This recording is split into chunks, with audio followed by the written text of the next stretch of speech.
If we can't go back, is there an alternate route? Well, we can go forward on this course, but that means going directly through the heart. An adventure film where a group of scientists are shrunken down to teeny tiny proportions and injected into a human body. It sounds a bit implausible. Fantastic even. The closest I came to partially shrinking down to teeny tiny proportions was after I took a dip in the lake last winter. We can't be certain of anything. Fantastic Voyage.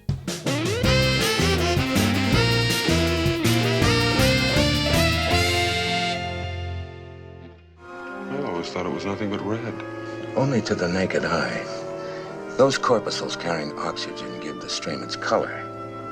The rest of the plasma is very much like seawater. Fantastic Voyage is a 1966 film that needs the audience to go hard on the willing suspension of disbelief and to just go with the flow in order to enjoy some impressive visuals for the time. It also tries really hard to not present itself as a science fiction movie, despite this clearly being a science fiction movie. It could happen, but it hasn't happened yet. But in a few years, maybe, who knows, shrinking people so you could have actors walk around on sets with large props wasn't a new idea, but having them small enough to travel around inside a human body was a novel idea. It was just the sort of thing that a movie studio like 20th Century Fox would see as the perfect vehicle for some colour widescreen spectacle. You sure as shit weren't going to get anything this spectacular on your pissy little black and white television at home. Irony of ironies, decades later, that's where I used to see this film in the 80s, where it was screened what seems like 5 or 6 times a year as a Sunday afternoon matinee on television. Mum, Fantastic Voyage is on. It was either that or I was stuck in a time loop between 1982 and 1986.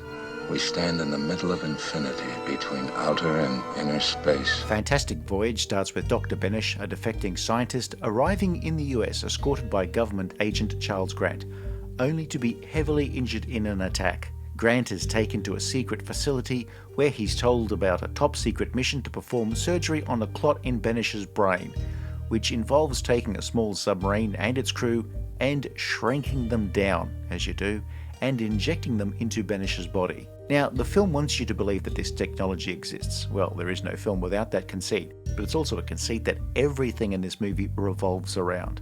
They can't shrink me.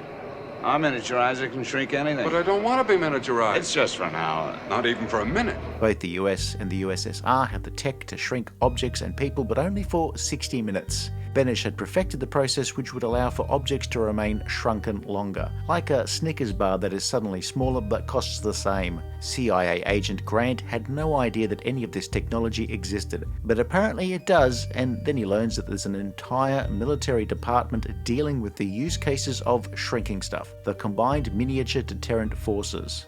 We can shrink an army with all its equipment, put in a bottle cap. That we're never actually told why an entire organization is needed and why the CMDF has a facility that seems tailor-made for this mission. And of course they've got a spare sub named the Proteus that just happens to be ready to go. Grant would be a senior member of a mission where the Proteus will be downsized and injected into the carotid artery in the neck, where it will make its way to the patient's brain. No biggie. How small will it be? About the size of a microbe. Grant is also a senior member of the mission who needs every single little detail explained to him because, well, I suppose he's the audience surrogate. The plan is, once in the brain, the brilliant Dr. Duval will perform surgery on the clot with a laser. On paper, it sounds easy, but then so does walking to the top of Mount Everest. Duval's loyalty is, officially at least, under a cloud, and so Dr. Michaels will oversee the mission to ensure Duval is going to do exactly what he's supposed to do. Will Duval turn out to be a traitor?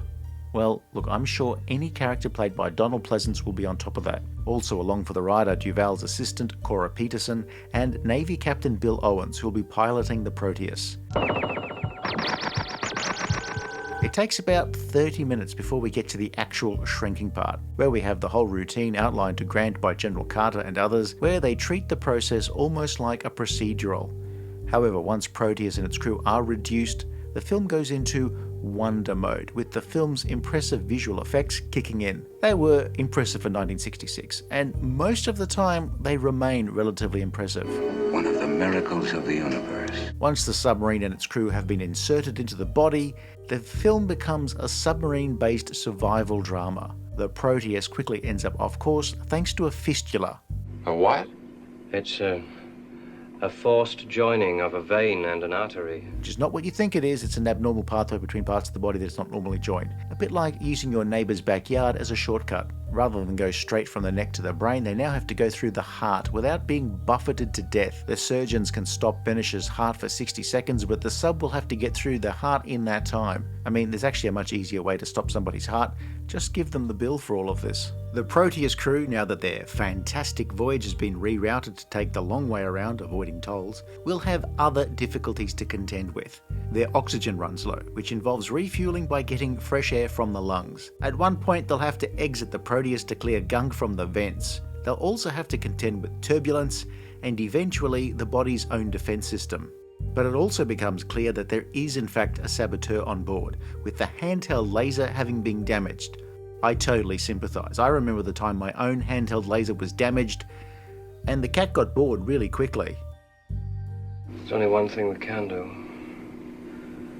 Call off the mission. Dr. Michael seems to think the mission should be scrubbed, but Grant suggests a way to repair the laser by cannibalising the radio, which isn't all that bad since the only station they can pick up is an AM station that plays nothing but Tiny Tim. The downside is they'll have no way of communicating with General Carter, and so everybody has to work on the assumption that everybody thinks exactly the same way. A trip through the ear canal nearly ends in disaster. Even though everyone in the surgery has been warned to be absolutely still, somebody of course still knocks a pair of scissors onto the floor. The resulting sound waves nearly damage the Proteus, so it's just as well that nobody had bean chili the night before. Look, if you tell 20 people to remain absolutely still and not make a sound for a few minutes, see how long it is before somebody has an involuntary coughing fit. Despite the Proteus's detour, the 60-minute time limit is fixed. After that, the ship will begin returning to normal size, which will kill Benish. And thinking about it, that sounds like it could be quite messy. But before that, the body's antibodies will kill the Proteus crew. General Carter, for his part, seems more annoyed that they've run out of sugar. What a time to run out of sugar. The closer they get to the brain, the harder Dr. Michaels tries to scrub the mission. And to nobody's surprise, look, he turns out to be the saboteur. He attacks the pilot and tries to steal the Proteus before his former crewmates zap him, and Michaels will end up being killed by antibodies. Everyone else swims to safety and they're collected from the tear duct. Well, that was, mostly, a fantastic voyage. Mostly. Mum, Fantastic Voyage is on! Again! Otto Clement and Jerome Bixby sold the concept of Fantastic Voyage to Fox, and producer Saul David announced he was going to make one of the most expensive science fiction films ever. I dig. I once announced I was going to make the biggest plate of sandwiches ever for our company picnic. But then that narc Alex Smelly went and bought an expired platter of mouldy sandwiches from Costco. Pro tip, don't eat the penicillin on rye. At one point there was an idea to use the concept of Fantastic Voyage as the basis for one of James Coburn's Derek Flint spy movies.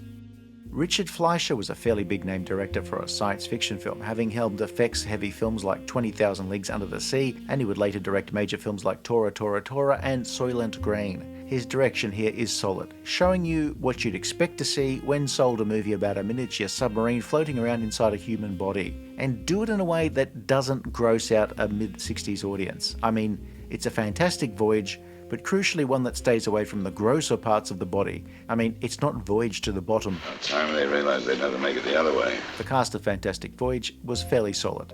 Stephen Boyd had played the antagonist in Ben-Hur and seemed to have been mostly cast in historical epics. Here he's the typical handsome lead who chats up Cora and handles most of the action in the film, which basically means floating around a set while in a flying harness. Donald Pleasence had made an impressive showing as the blind forger in The Great Escape, and was at this time moving between movie roles and television appearances in both the US and the UK. Though here, it's probably just a little bit too obvious that he's going to end up as the movie's villain. Arthur Kennedy and Edmund O'Brien were character actors who seemed to fill out supporting roles in many 60s classics. And of course, as Cora, Raquel Welch, who doesn't appear in a fur bikini, but does seem to wear a wetsuit that's already gone through the shrinking process one step ahead of everything else.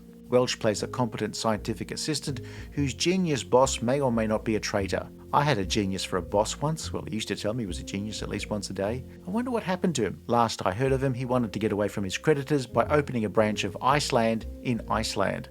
As we said earlier, movies had done people shrunk down to infinitesimal sizes time and again, and by its very nature, it's an effects-heavy genre. Fantastic Voyage had to create veins, arteries, the interior of the human heart, lungs, the brain, blood cells, the antibodies that will ultimately threaten our heroes, and, don't laugh, a fistula. The special effects at the time were groundbreaking, with a lot of miniatures and unique large sets and props. It's a film with a lot of optically processed shots, with blue screen used to marry shots of the crew in the sub up against the model backgrounds. Blue screen was and is difficult to get right, and Fantastic Voyage shows why it was often treated as a process of last resort. But it requires absolute precision. Apart from the race against time and the sabotage elements, another way of putting our crew in jeopardy, towards the end of the film, antibodies that variously attack the sub and the crew. They're tightening up. Please! I can't breathe. At one point, Cora is covered in rapidly tightening antibodies and the crew have to paw at her wetsuit to free her. There is no documentation suggesting that this scene took 6 weeks to film, but if it did, I would not at all be surprised. Fantastic Voyage was a rare item, a 1960s science fiction film with a medium to large budget that allowed for the state-of-the-art special effects for its time. And while it was successful on its 1966 release, its relatively high cost meant that it didn't quite make back its money from its theatrical release alone. It's since had a very long life as a movie screened on television. Ah, Mum, they're playing Fantastic Bloody Voyage again. Fantastic Voyage, while it wasn't a super smash hit, it was an influential movie, spawning first a 1968 cartoon series from Filmation, and then, well, every single animated series on the planet seems to have done their own version of Fantastic Voyage. Doctor Who even riffed on the concept, not once, but twice. There have been lots of efforts on remaking the film at some point, but like trying to get drunk on sparkling water, it just hasn't happened quite yet. Isaac Asimov had written the novelization, though it was released well before the movie, and much later on he'd write a pseudo-sequel novel. While other films based around the concept of shrinking one or more people have made their mark, Honey, I Shrunk the Kids or the Ant-Man films, the concept of a submariner inside a human body was something that seemed to be left alone by live-action movies, apart from maybe Joe Dante's 1987 film Inner Space. So, putting my childhood antipathy towards this movie to one side, Fantastic Voyage is a unique slice of mid-60s science fiction where the effects were not an afterthought to the film's producers. Those effects would net the film an Academy Award for Best Art Direction for Colour and Best Special Effects. The story is simple but holds up relatively well, and whenever it comes close to falling apart, the cast are just invested enough to make it work. Though if I was to pick a standout, Donald Pleasence. The only problem is, I just can't watch this movie at any other time than on a Sunday afternoon. If you enjoyed this review, please like and subscribe, leave a comment below, or check out some of our other videos.